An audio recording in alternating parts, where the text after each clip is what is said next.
If the listing agent does not want to reduce their commission, the seller doesn't need to hire that agent.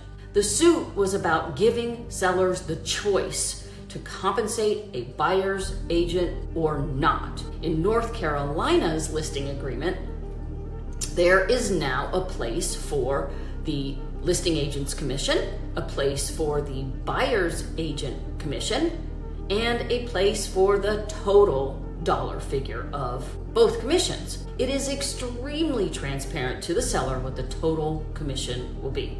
So let's talk about the quote unquote dreaded 6%. In North Carolina, at least here in the Triangle, our commissions are more typically 5% and sometimes less. And buyer agents may get 3%, 2.5%, and very often it's 2.4%. Remember, the seller would not have the money to pay the commission without the buyer purchasing the house. It really is paying their part of the commission. It is, but it just doesn't feel that way. It's baked into the purchase price. And if it's overwhelming when a seller is talking to a listing agent, then have multiple conversations. It is and can be very overwhelming. My listing appointments typically last 3 hours. There's a lot to review. Don't just take an agent's word for it if it's not clear. Make sure you understand things. Ask again and again and again. It's okay.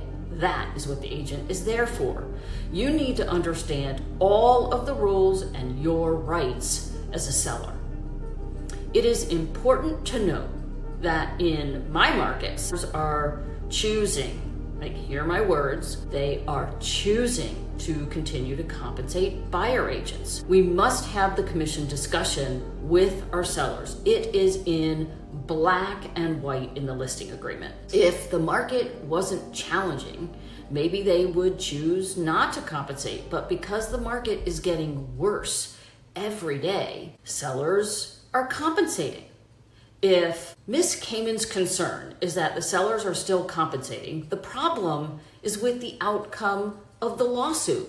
The lawsuit left it up to the sellers to determine whether they want to compensate a buyer's agent or not.